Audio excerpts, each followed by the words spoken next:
When history is being written, it is very important to ask questions.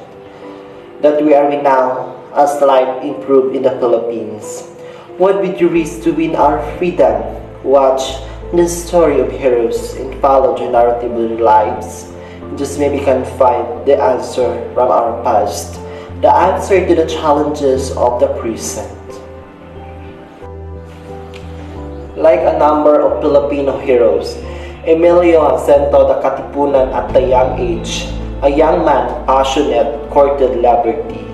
Instead of love letters, he wrote patriotic literary piece instead wooing maidens with serenades. He was busy fighting in the revolution. It was a romance entertained with joy and sorrow. His writings such as the premiere of the Katipunan, La Patria of the Unpolished Light of Darkness, offered giving principles and values that every Filipino should live. He ardently aspired for equal rights, justice, true pity, exemplary leadership, and love for the fellow man. Through these creative works, the young patriot came to be known as philosopher, an intellectual, and a poet.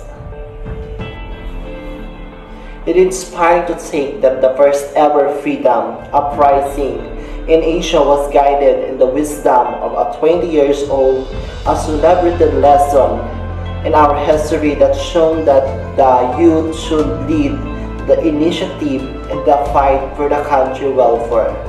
This prominent youth was once staged by Andres Bonifacio as the eyes of the Katipunan and the spirit of the revolution, a brilliant writer, an intellectual warrior, a hero. Let us get to know Emilio Jacinto in his lives and darkness. I hereby proclaim that by joining the Supreme and Most Honorable Society of the Sons of the People, I am offering an important pledge in the country's name and this before society's honorable council, that I shall give all I can and all that I hold dear in my life toward protecting its noble cause, until triumph is attained, until my last breath. I solemnly swear to full comply with its duties and commandments. In proof of this, I have signed my name of this statement with the blood that runs through my veins. From here on, I am adopting the title Pingkian. Under the pen name Pinky Ann and Demasilaw, Emilio Jacinto create the literary piece that opened the eyes of a Filipino. A partner in the initial publication of Kalayaan or Freedom, it was made to seem alike to come from Yokohama, Japan.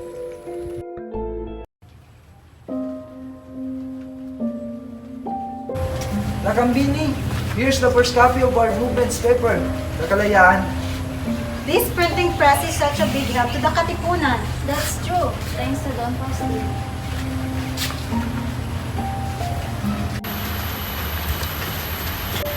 Don Faustino, Captain, a civil guard are coming. Faster, collect all the documents.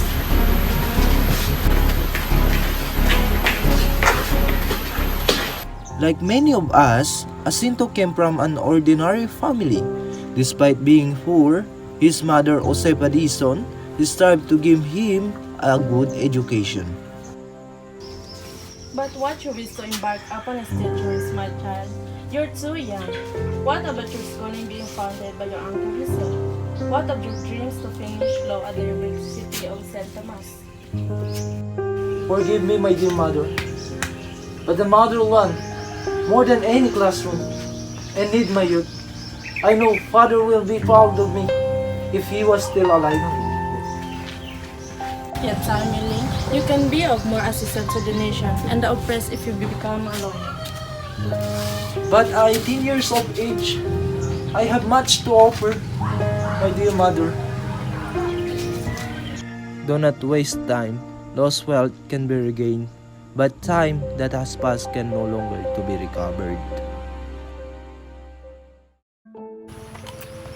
Emilio Jacinto was unable to finish his school, which was supported by his mother, brother Jose Dizon, who was one of the 13th martyrs at Bagong Bayan. The blossoming nationalism during his time stirred the patriotic spirit of the young Jacinto, so that he joined the Liberal Association until finally, with the help of his cousin, Marina Dizon, he became part of the Katipunan, the radical society that launched the revolution. Many were convinced to join the Katipunan, rich or poor, man or woman, all were one with the society, advocacy. The Katipuneros live by the code of conduct that promote fellowship, justice, love for one another. Are you all willing to join the Katipunan? Yes, Captain! If so, let us take an oath. Having a fully understood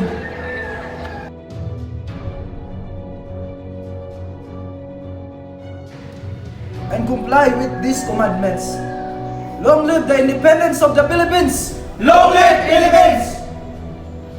A person's worth is not measured in being a king, or in having a sharp nose and white face, or in his being a priest or represent God, or in his high stature on earth. Pure and truly worth is his true a forest dweller, who knows nothing but his native tongue but has good character, is true to his word as dignity and honor, who refuse to be oppressed and does not oppress, and who know how to love and care for the land of his birth. Jacinto fluency in Tagalog lead Andres Bonifacio to collaborate with him in writing literary works that aim to rouse the nationalism with the heart and minds of the people other than love. For country, his writing always featured equal right for all, respect for women, moral uprightness, and unity. Bonifacio assigned Jacinto to lay out the guiding principles of the Katipunan.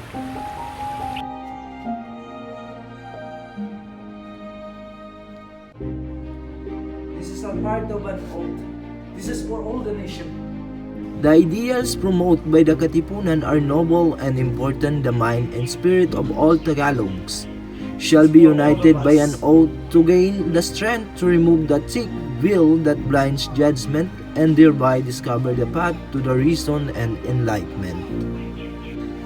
For those who wish to join this Katipunan, or more popularly known as the Primer of the Katipunan, the Primer of the Katipunan is the one of the most outstanding works of Emilio Jacinto. It serves as the guideline of every Filipinos who wish to join the revolution movement.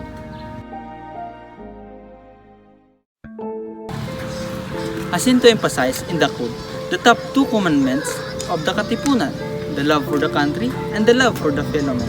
It can be said that this ideology of Jacinto was the reason that drew people to the Katipunan. Jacinto's codes promised that Poor, rich, illiterate, educated are all equal and true brethren.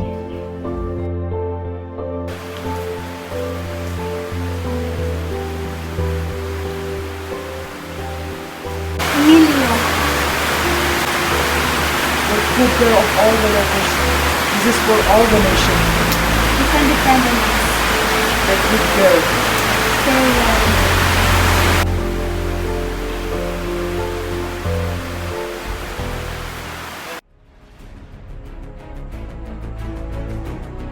Here, one is judged by his actions. Therefore, join not those cannot abide. If you can speak well, if your intention in joining is to seek comfort, then do not continue. For you will only find heavy responsibilities, such as defending the oppressed and fighting evil.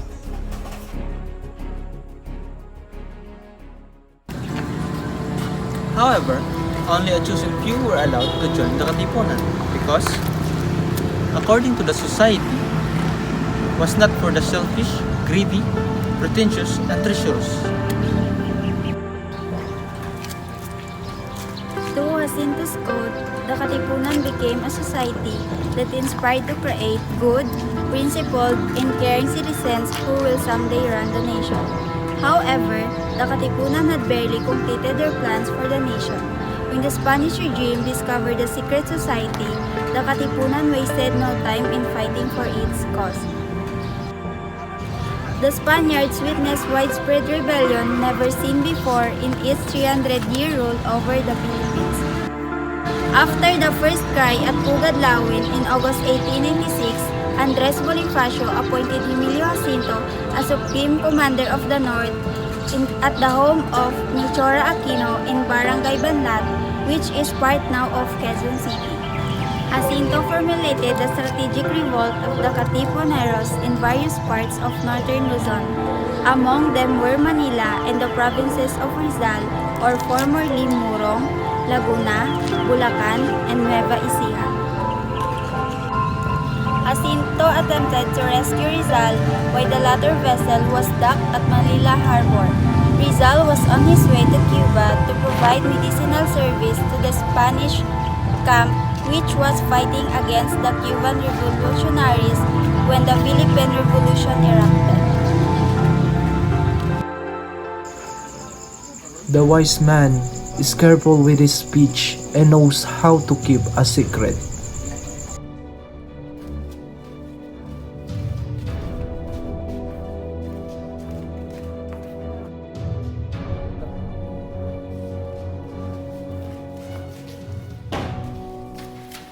Dr. Rizal, we understand that you are set to be moved to a bigger vessel. That's why we are here, Katipuneros, to urge you to join the revolution. We are all armed. You need not do anything. I know what to do. You will endanger yourself. Go now.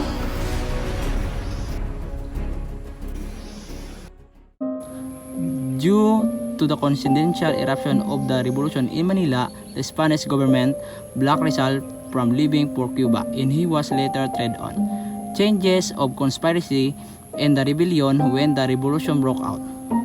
Many of those joined the Katipunan did not fully understand its deals and aspirations. Take for instance Cavite, where many of the revolutionary leaders had not fully the society principles, teaching, and what it was lighting for. As the leader of the revolution, Bonifacio traveled to Cavite, mediate in the political conflict of its revolutionary leaders. Brother, whatever happened, I cannot leave Cavite until the opposing function of Magdalo at Magdiwang come together. Bonifacio's effort led to the desecration and trampling of his very humanity, and worse, to his execution. Before Bonifacio was sentenced to death, he already appointed Emilio Jacinto as Supreme Commander of the revolutionary forces in Bulacan, Manila, Murong, and Nueva Ecija. Jacinto continued to fight the Spanish forces not under the new revolutionary authority but under the original leadership of the Katipunan despite Bonifacio's death. Life not spent on a great and sacred cause is a tree without a shade, if not poisonous wind.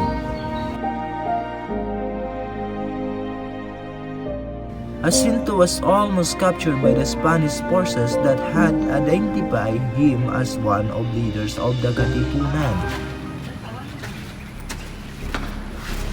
Hey, where are you going? Who are you?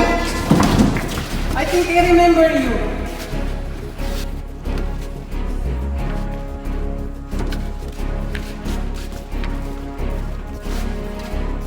You are ashamed. Who are you?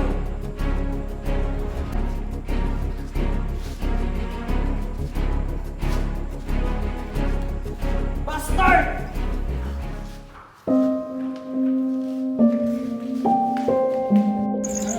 Defend the oppressed and fight the oppressors. Jacinto was saved by an identification certificate which is kept in his pocket by originality owned by Katipunero, that the proceed has proceed for treason. With the absences of Bonifacio, the revolution new leadership ultimately departed of the ideas of Katipunan. that Jacinto founded. It's not surprised Apolinario Mabini himself claimed that the revolution was badly directed because it's lucky to someone from the moral standard in ethic. Proof of this was the surrender of its leader at Biak na Bato, a turning point Bonifacio tried to stop as the rumors of it has been made the rounds even back in Cavite. Emilio Jacinto, the principal of afraid of the value of human. Mabini felt the boy deal left by Jacinto as the advisor of the revolution. Even truth, Order Mabini fully trusted Jacinto. Mabini strived to accept Jacinto, dissipate his close association with Bonifacio. Mabini invited Jacinto has finished his law, studied of Universidad La Trinidad de Filipinas, a university founded by the revolutionary government in Barusuan. Emilio Jacinto, the principal of afraid of the value of human. An encounter just ended between the civil guards and my troops. We fought bravely, but I suffered a wound on my arm. But you need not to worry. You are the one who should be more careful. Consider the woman not as mere object of leisure, but as partner and companion in difficulties of this life. Earnestly respect her weakness and remember your mother who bore and raised you.